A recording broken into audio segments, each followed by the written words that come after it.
Как да излекуваме ухапване от комар с телефон. Днес сме на медицинско изложение и ще попитаме присъстващите какво им е мнението за най-новото устройство Hit It. Когато ви ухапе комар, как реагира вашето тяло?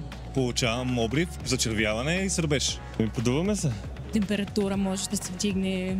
И е дразнещо и неприятно. Попки, сърбеж, понякога и обриви ми се получават. Сърбите много и е много досадно. Да, алергична реакция имам, защото освен сърбеж имам и поддуване. Как третирате място след това? Ами с фенистил. Чакам да мине. Омажа го с някакви неща. Никак. Спирт. Миналата година се здобих с един чип, нещо като малка флашка, която всъщност има леко усещане на парене. Горе-долу след няколко секунди всъщност болката спира. Не болката, а самия сърбеж спира. Помагат ли кремовете? Отчасти да. Помагат, но може би трябва да си по-постоянен в мазането. Не знаете ли някакви бабини методи? Баба ми е казвала, че си плюмчиш пръста и мажеш пъвката. С нокът натискаш, правиш хикс и то спира. Така ли? А спира ли наистина? Понякога.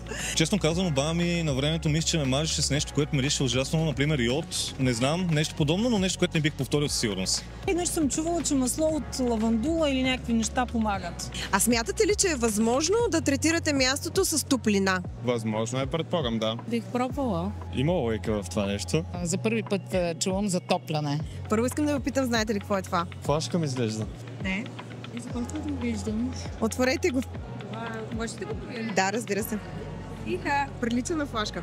Но е устройство, казва се Hit It. Същата джаджа, която имам. Поставя се на телефона това устройство. Да. Има приложение, което го задейства и то загрява в долната си част и се поставя на ухапаното място. И това действа ли? За няколко секунди. Вау, страхотно е. Възрастен, дете, може и да е за дете. Сега няма да му хапите с комар, първо да ми кажете как работи, да Не, няма да ви хапя. Чакай, аз тук имам ухапване, така че... Добре, къде? Ето, лекуваме директно на място. Старо. Да, Това е еми старо. старо е, трябва веднага. Какво усещате? Леко загряване, ама Да, нищо леко особено за момент. Какво усещате? Пари.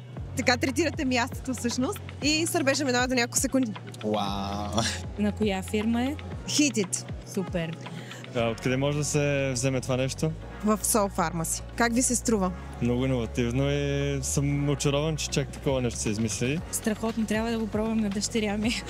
Преди една седмица бях в Азия и там наистина имаш доста комари, така че ще да е удобно. Много добър продукт. От колко време използвате това устройство? От миналата година подарък ми от приятели. А смятате ли, че това може да замести кремчетата? Ами да, аз бих се добрал на такова нещо.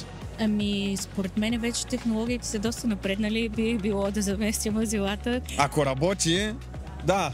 Бихте ли си купили такова устройство? Да, бих. Звучи интересно, би го пробвала. Бих, да, със сигурност. Изглежда много бързо и удобно за употреба и ти е джобно и може да почне навсякъде. Бихте ли използвали такова устройство? Естествено. Защото много ме сърби, ми е много гадно, докато отшуми. Ако спре да ме сърби, със сигурност. Върху детето използвате ли го? Да, Работи ли? работи. Бихте ли го препоръчали на приятели? Аз го имам като подарък от мои приятели, така че със сигурност би го препоръчал на всички останали приятели, защото наистина работи. Какво е Hit It? Hit It е универсално медицинско изделие, което облегчава сърбежа и болката от ухапване от комари и не само от всякакви насекоми. Действа на база метода на хипертермия. Когато ни ухапе дадено насекомо, то вкарва с отровата си белтъци в нашето тяло, а нашето тяло отговаря с хистаминова реакция на тези белтъци. Всъщност учените в Германия са открили, че чрез интензивно топлинно нагряване, когато то бъде приложено концентрирано върху ухапаната част, белтъците се разграждат и същевременно се разсейва притока на хистамин. Тоест пъпката спада и спира да ни сърби. Това е, нали? Само на база топлинния метод. Без химикали, без лъчение, без абсолютно нищо. А вие как лекувате ухапвания от насекоми и искате ли да тествате новото устройство Hit It? Напишете ни вашите отговори в коментарите под видеото.